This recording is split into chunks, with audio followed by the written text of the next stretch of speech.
Good afternoon to all of you. I thank the Nova IVF Madam Vidya for giving me this nice opportunity, and I thank the Villanagar West OB and Gynec Society for giving me this opportunity to talk to you on hot flashes in menopause. After an interesting talk on ART, I think this will be a harder and dry topic. Still, I see that I'll make it interesting. So, what is menopause? Menopause is nothing, it is not a disease, it is not an illness, it is a transition in a woman's life. A woman in our India, the average age of menopause is around 46 to 47 years. And we see that women spend 1/3 of their life in menopause, and that is why this menopausal care is coming up in a big way. And we are going to deal with one of the common symptoms in menopause, the hot flashes. So what happens is, that is to say it is menopause, a woman should have 1 year of amenorrhea, and she has to repeat her FSH twice at 1 month interval and see that FSH is more than 30. So we cannot just like that label a woman after 3 months amenorrhea or 6 months amenorrhea. So we have to confirm the menopause. So we all, as we are all practicing gynecologists, we come across during the perimenopausal, in the premenopausal age group. What is climacteric? This climacteric is the premenopausal period where we come across women with various abnormal uterine bleeding, various menstrual problems, either a period of amenorrhea followed by a period of excessive bleeding, or they may come with frequent cycles, etc. So mostly they also come with various endocrinological changes. That is endocrinological changes in the meaning her antral follicular count decreases, her AMH decreases, inhibin decreases, FSH rises, and the most important problem is the hot flashes. We all come across in our OPD, people coming to us and sitting in front of us, and she say, Madam, fan ஓடிட்டே இருக்குது, எல்லாரும் கம்ஃபர்டபுளா இருக்காங்க, but எனக்கு சல்லுன்னு இருக்குது, நைட்ல தூக்கம் போயிடுது. This is what is standard. நம்ம வந்து the same complaints we hear from our patients. And so ultimately her quality of life is impaired. So in the patient, one who is approaching menopause, one who has attained menopause, it is all the estrogen that is deprived of her. So what all we come across? We come across an osteopenia. She goes in for an osteoporosis. She gets an genitourinary syndrome. She gets frequent recurrent urinary tract infections. She gets her sexual life is not comfortable. She sees that there is a decreased libido, there is vaginal dryness, dyspareunia. These are women never come to us and tell her actual problems. When we sit with her and ask for a while, she will come out with the problems. She may come with an osteoarthritis. We see dementia occurring due to the estrogen deficiency. We see the skin gets wrinkled as we get older because of the reduced collagen. We get a decreased iron balance, and sarcopenia. The muscle mass is reducing. So there are various problems. So okay, now today I am going to talk to you about the common problem, that is hot flashes. The hot flashes occurs in 85% of menopausal women. See, this is nothing but a subjective sensation of heat. Because I have myself experienced the hot flashes, I am able to understand the topic very much. Probably each one of you may be facing it later. Those who have undergone a hysterectomy much earlier along with the BSO, you will have experienced. So this feeling of subjective sensation of heat associated with an objective signs of cutaneous vasodilatation and a drop in the core temperature. The typical word the patient will say, Amma chillu வேர்த்தது, உடம்பு பூரா வேர்த்து, சட்டையெல்லாம் குப்பையா நடந்து போச்சு. This is what they say. So this is nothing but a estrogen deprived state, not only an estrogen deprived state. Now they have studied various neural network associated with this hot flashes. Approximately it starts in the premenopausal period, peaks soon after menopause, and gradually declines thereafter. There are women coming to us with these hot flashes. Some may come they may say they have been having it for the past 2 years. On average it is for 5 years. And in the Western women, it is 4 to 5 years lower. So as I said, typically starts prior to menopause, which is a peak. So as I said, what is the etiology? What is the pathophysiology is still not known. But they say there is a hypothalamic thermoregulatory zone. This zone gets narrowed. So what happens is, even for a minor rise in the core temperature, this hot flashes is initiated. Now they have come to and they have done studies, and they say there are various substances like the calcitonin gene related peptide, the kispeptin, this morphine. All these all activate the neurokinin 3 receptor in the preoptic hypothalamic nucleus. That is the cause. And recently they have come out with a drug, neurokinin 3 receptor antagonist. So this etiology, when I talked about this hot flashes in the menopausal conference 3 years ago, in that PowerPoint I said this is in the trial stage and it is all coming out. Now the drug has come. In 3 years it has come. I'll tell about the drug later. And also as we see, it is a de-estrogen deprived state. There is also a serotonin also is low in hot flashes. So the typical symptoms are hot flashes, cold sweats. When this occurs in night, it is night sweats. So abruptly the patient comes with a sense of warmth, starting from the chest, goes to the neck, felt in the toes and the fingers. In Western people, they see the flushing on the face. The skin temperature rises even by 3 degrees Fahrenheit, and then it abruptly falls off. There is tachycardia. There is no change in BP. This night sweats occurring, this hot flashes that occurs in night causes sleeplessness, insomnia. So the women, she is not able to do the daytime work, she gets forgetfulness, her quality of life is impaired. So we grade, as any other disease, we grade the hot flashes. Mild is without sweating, moderate is with sweating, and severe is when it is associated with palpitations and when it affects her quality of life. Coming to the risk factors, taken to the race and ethnicity, more commonly Turkish women and Australian and North Americans compared to us. People with premenstrual syndrome are found to get hot flashes much earlier. It is related with obesity, smoking, a sedentary lifestyle and a warm temperature. Quite naturally, I said even a slight rise in the temperature will trigger the hot flashes. And genetic factors also have been analyzed. That is related, that is a genetic polymorphism occurring in the gene calcitonin related peptide. They have found out a genetic factor also. So still, when a patient says she has got a hot flashes, still immediately we shouldn't come to a conclusion that she is a postmenopausal woman. This is going to be only a hot flashes, and we shouldn't initially start the treatment.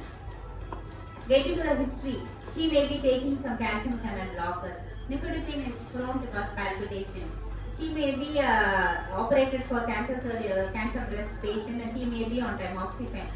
She may be taking some cephalosporins like cephalosporin is found to have a disulfiram-like reaction. She might be taking bromocriptine for a microadenoma of the pituitary, and that could be the cause for the partial hypotension and sweating. Even ketoconazole is prone to cause QT prolongation and irregular heartbeat and tachycardia. Metronidazole can cause a disulfiram-like reaction. And opiates, mostly they cause respiratory depression, but sometimes tachycardia or bradycardia can occur. Still, you will have to think in the differential diagnosis, other diseases like carcinoid syndrome, pancreatic carcinoma, renal cell carcinoma, pheochromocytoma and all that. I'm not going to the detail, but still you will have it in your mind. Simple thing, food additives, this monosodium glutamate which is added when you go to the hotels, we get a good flavored biryani. See, we say they to enhance the flavor, they add this monosodium glutamate which is very notorious to cause flushing. I had a patient even last week, antenatal mother. She came for the checkup, she was okay, but still soon after she went to the hotel, had some food, and then she came sweating and with all palpitation and tachycardia. Her BP, everything was normal. Then I thought probably the food which she took might have been due to the sodium glutamate that would have added to it. Then another one is sodium nitrate in the fish and meat to prevent it from getting it bad. They add preservative to preserve it. This sodium nitrate is very notorious to cause dizziness and flushing. This we should have it in mind, ask in the history. Other infections, autoimmune deficiency syndrome, recurrent UTI, tuberculosis, all these we should come into our mind before going to the treatment. So there are various assessment menopause, that is itself is a separate topic. How to assess menopause, menopausal screening is a separate topic. So I am not going into that. So coming to the management, mild hot flashes, that is what I said, without sweating. Mild hot flashes, just encourage them lifestyle modification. Ask them to keep themselves comfortable. They say wear layered clothing that can absorb the sweat. Have a cool fan. Have a water cooler. As simple yoga, they say it decreases the sympathetic arousal. Regular exercise, and what they say is this regular exercise and pace respiration pranayama can affect the central thermoregulation and avoid spicy food, alcohol, and tobacco. Moderate and severe hot flashes. Nowadays we say menopausal hormone therapy, we don't nowadays say hormone replacement therapy. This menopausal hormone therapy is the treatment for moderate and severe hot flashes.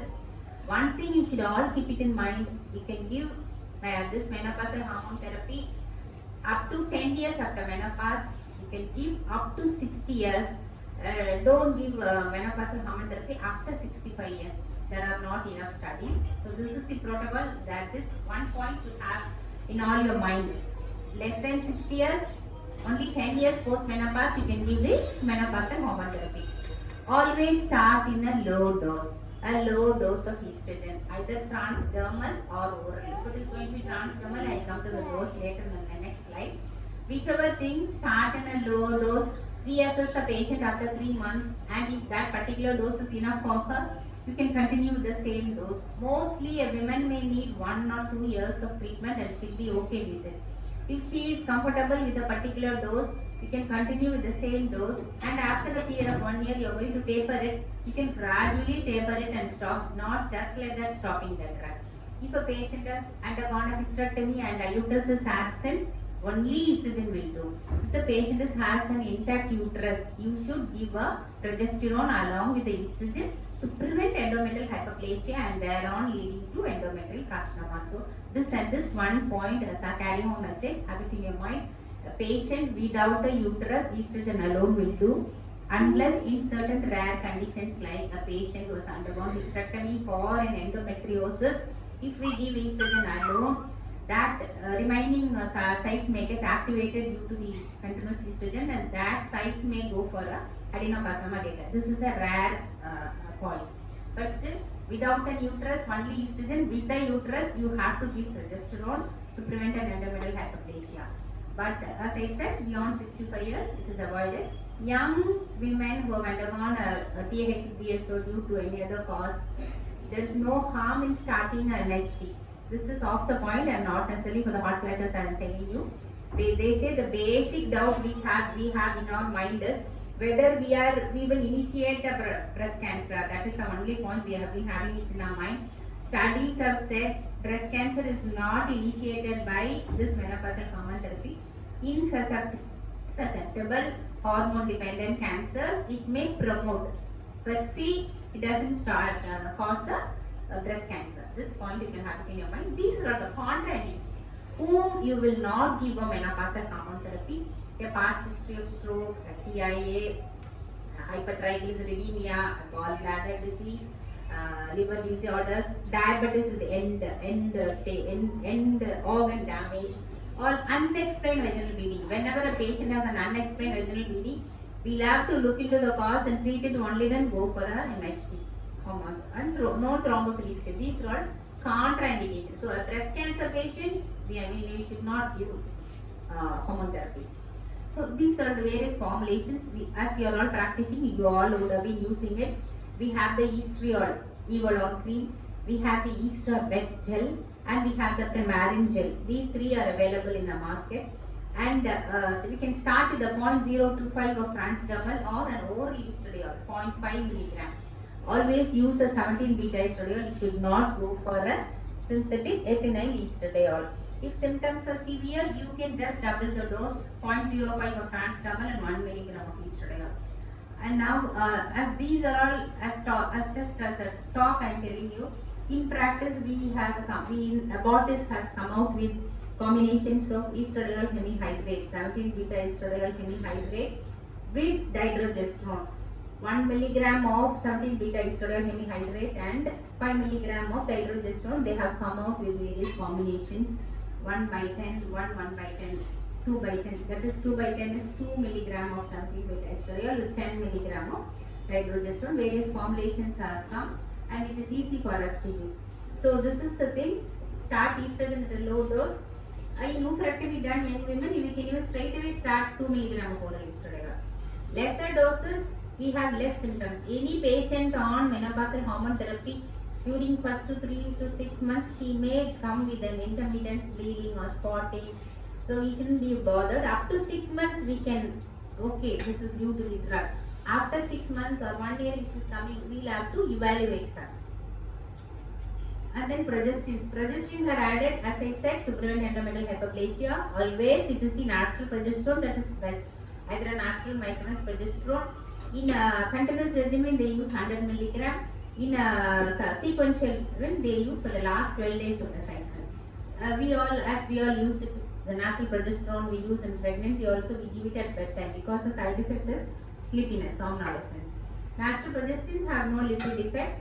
We no longer use medroxyprogesterone acetate. In various trials and studies, they have used it along with conjugated equine estrogen, but still we don't use progesterone agents. If at all the patient is whom we cannot give estrogen and we need to give progesterone, if at all we need to give, they say in textbooks I read it can give IM depot preparations, or even this Mirena can be inserted, it was mentioned. Progesterone cream is controversial. Why? They say the progesterone agent stimulates epithelial, causes epithelial proliferation in the breast and paves the way for breast cancer. So these are all again the contraindications of MPA: thromboembolic disorders, impaired liver function, and different bleeding. Then the commonest side effects of progesterone: the mood symptoms, bloating, as I said, the breakthrough bleeding, and as I said, those who don't tolerate oral can go for a Mirena, that is levonorgestrel releasing intrauterine device. That is a newer drug that has come, conjugated equine estrogen with basidoxifene. This mainly they give it for osteoporosis. It has got an agonistic effect on bone and an antagonistic effect on endometrium and no effect on breast. This drug will be shortly available. The best thing, another one is 50% of cases, tibolone is very effective. As I told myself as an example, I took tibolone for 6 months. I was very comfortable with the tibolone and I feel much better. This is a synthetic steroid with a weak estrogenic, progesterogenic, androgenic action. Liviol, it is available in the name of Liviol and Tibofem. It is coming in the market 2.5 mg. It doesn't increase the risk of thromboembolism, venous thromboembolism and cardiovascular events. It doesn't induce endometrial hyperplasia and breast cancer. Only thing is better not to use beyond 60 years, and you have to be careful in those with the history of stroke and those recurrent breast cancer patients you are not supposed to use. Commonest adverse effect we see is weight gain and bloating. And another thing is a patient in menopausal transition who might be having an AUB, along with that we can go for a OC pills with a low dose estrogen, ethinyl estradiol 20 micrograms. So this conventional, this OC pills, when she attains menopause, we should not continue the OC pills. We switch over to this menopausal hormone therapy. Whenever we put a patient on menopausal hormone therapy, you'll have to do a routine mammography and breast examination is very important. This is the drug I told you, the Fizolinpan. This is a oral urocanine 3 receptor antagonist. This is a new drug for MHD. Only thing is you'll have to check the transaminases. See that her liver function tests are okay. So the contraindication is cirrhosis, renal damage, and side effects are abdominal pain, diarrhea, backache, and elevated hepatic transaminases. Dose is 45 mg per day. Contraindicate. This can be used in patients in whom MHD is contraindicated, in those with history of breast cancer and those with cardiovascular disease. Yet another drug in the same molecule has come, elinzanetant. This is under trial and this is also going to be equally good. And this is a future study, they say, stellar ganglion block. So there are patients with moderate and severe hot flashes, we are going to start on menopausal hormone therapy. If menopausal hormone therapy is contraindicated, what are we going to do? We can go for selective serotonin reuptake inhibitors, selective norepinephrine reuptake inhibitors. As I said, serotonin is 50% reduced postmenopausally. These selective serotonin reuptake inhibitors will bring more serotonin in the nerve cell and it helps. Of the various drugs, they say paroxetine and escitalopram was the first choice. They say fluoxetine and sertraline are not effective. So this is what I said. They prevent the neurotransmitter from getting absorbed back into the cell. And the venlafaxine and desvenlafaxine are equally effective. Only thing with venlafaxine is should not give it in patients with heart disease and high blood pressure and those who have electrolyte imbalance. When are we going to give anticonvulsants? As we give categorized, we can give menopausal hormone therapy in moderate to severe cases. In those who are contraindicated, we are going to start an SNRI or SSRI. Okay, in patients who get hot flushes in the night, in whom the night sweats are troublesome, you can go for gabapentin or pregabalin. Gabapentin is preferred and they say needs up to dose up to 300 mg per day. Initially, you cannot straight away start 300 mg per day, it will cause more of dizziness. So idea to start with 100 mg per day and increase to 300 mg. So you can have it in mind, night sweats, you can go for gabapentin. And also this paroxetine and fluoxetine has to be used in caution in women taking tamoxifen who have been operated for severe breast, because the metabolites of these paroxetine and fluoxetine will impair the metabolites of tamoxifen and tamoxifen won't act. So paroxetine and fluoxetine are they should be avoided in people taking tamoxifen. So these are all the various the drugs which I told you. Paroxetine, escitalopram are good. Venlafaxine and desvenlafaxine are equally good. And gabapentin, as I said, 100 mg a night, increase up to 300 mg. The commonest side effect is dizziness. So conventional therapies, people may come to us and tell us, even in textbooks, I noticed vitamin E in low doses helps. But in the clinical guidelines for menopause, as I said, I saw creaming primrose oil, flaxseed, ginseng, Chinese herbs, all these efficacy has to be proved. We need more studies on that, but still, even one product group, Raponticum, we have been using it as a product as Estovia. Many drugs companies come out and present to us, but still we need evidences for all that. So thank you doctors for your patient hearing. I think I made the topic clear. Thank you.